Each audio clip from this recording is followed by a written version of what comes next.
Hey everyone, welcome back to the channel. Today we're diving into the review of the Cold Steel Full Metal Atlas, a tool that created a lot of buzz at Blade Show 2024. Let's start with the basics. The Full Metal Atlas, or we may refer to it as the FM1, features a 3.5-inch drop point blade made from S35VN steel, which is known for good edge retention and good corrosion resistance.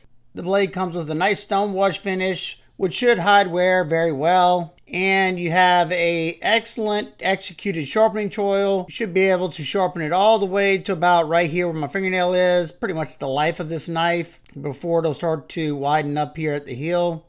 You have a fairly robust tip there. So if you need to pierce into some wood and do some twisting and turning, you should be fine with that.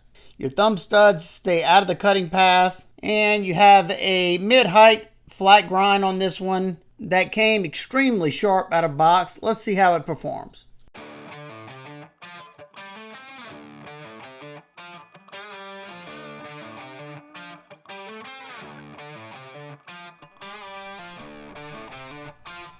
I've had this knife for a year now, and of course in that year I used it. I even tested this right when I first got it, and it was on my old phone, so I lost that footage. And I was going to sharpen this knife up, but I figured, let me see how the edge is. It felt pretty good, so I gave it a good stropping. I think I started on, 6 micron. Then I went to 3 micron, then 1 micron to just give it a better feeling edge, should I say. And it came back really well. So I decided to throw some more cardboard because it was slicing very, very well. You'll see I added, I think, 4 extra pieces of cardboard than I normally do.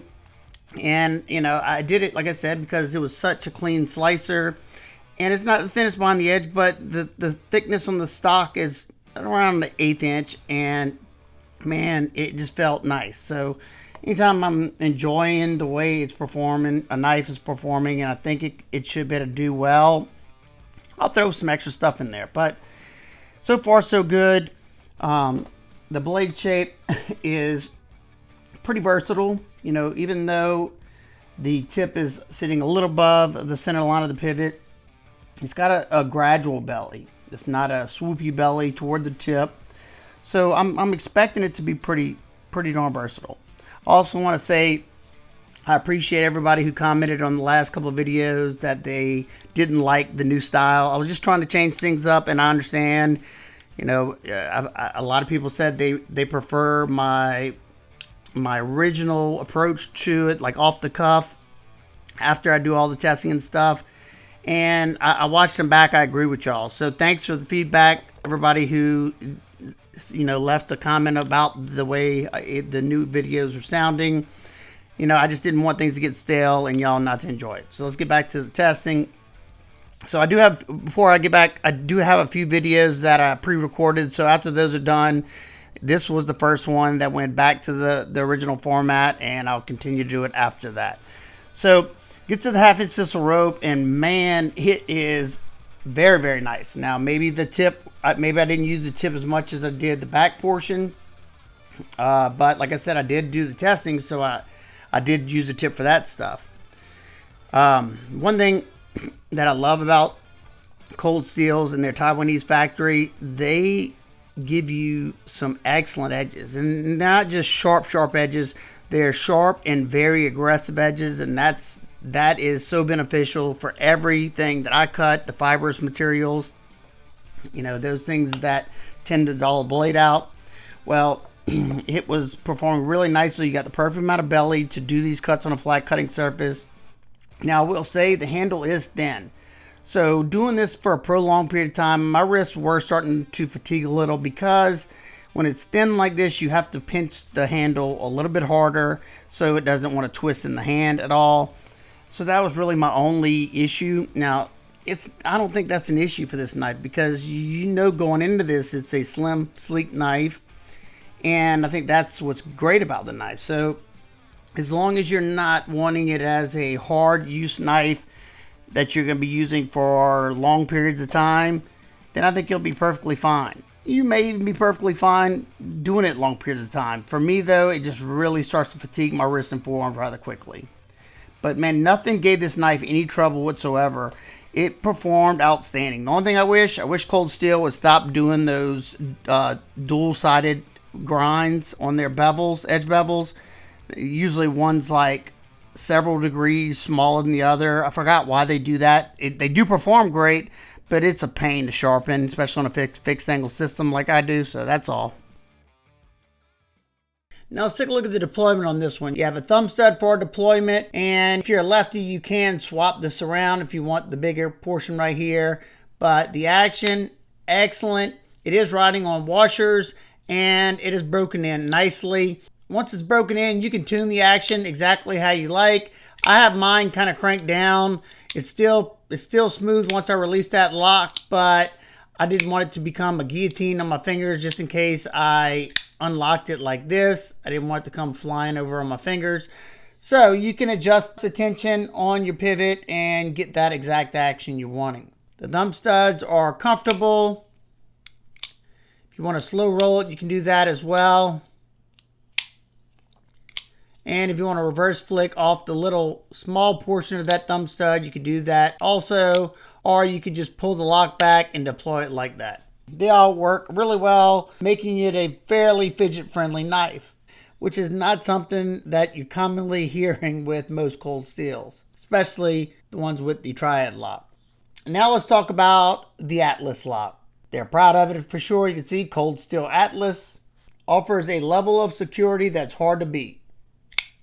It holds the blade firmly in place, which means you don't have to worry about accidental closures, especially for those who rely on their tools. Besides the lock, another standout feature on the FM1 is how thin and easy to carry it is. You have these titanium scales with this nice milling pattern in the middle that offer the perfect amount of texture for grip.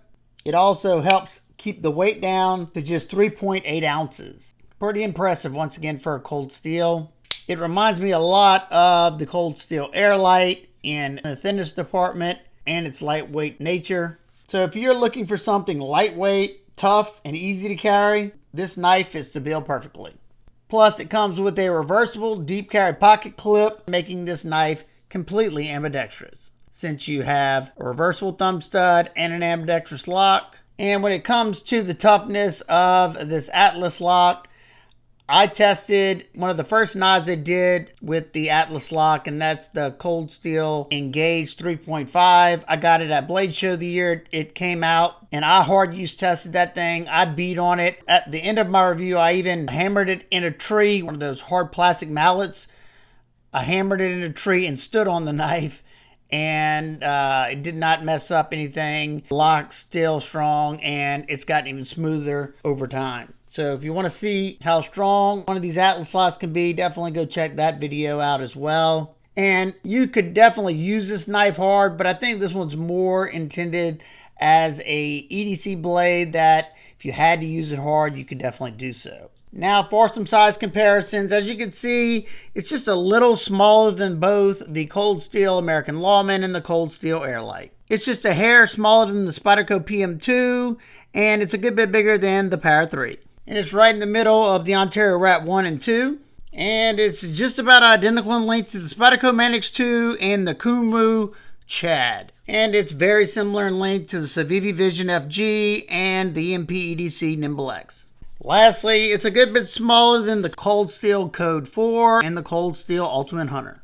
Just in case you're checking this one out on the Cold Steel site, something I want you to be aware of. The specs, according to them, this one measures 9 3/8 inches overall, though the actual knife measures 8 inches overall with an 1/8 inch blade thickness. Now, being that no knife's perfect, let's go over some nitpicks and complaints. One feature I'd love to see improved is the pocket clip. I would love to see it inset into the frame. That way you don't have to worry about any material in your pants getting hung up in that area. Plus, I would have also loved to see a flat spot underneath the pocket clip. That way that texture doesn't become a pocket shredder over time. Additionally, being that Cold Steel is known for making overbuilt hard use knives, I think it would have been nice to have a little bit of fine cut jimping on the spine. And I'm not even really a jimping fan, but you know, I know most people who buy these tend to use them a little harder than they would a normal EDC knife. So I think it would have been nice just to have a row jumping here. That would enhance your grip and give you good control. And while the Atlas lock is innovative, I found it to be a touch too recessed for my preferences. I've gotten so used to using the Super Lock on the Vision FG to where as soon as I'm done, it's just no thought. I can just grab it real quick, as well as the Demco Shark Lock, being that it's raised and it's up in front right here. It's easy to get there. I don't have to reposition my hand any. That said, once you get used to this one, it's not that bad, depending on your hand size, I'm sure, but whenever I'm done, I can just come back here.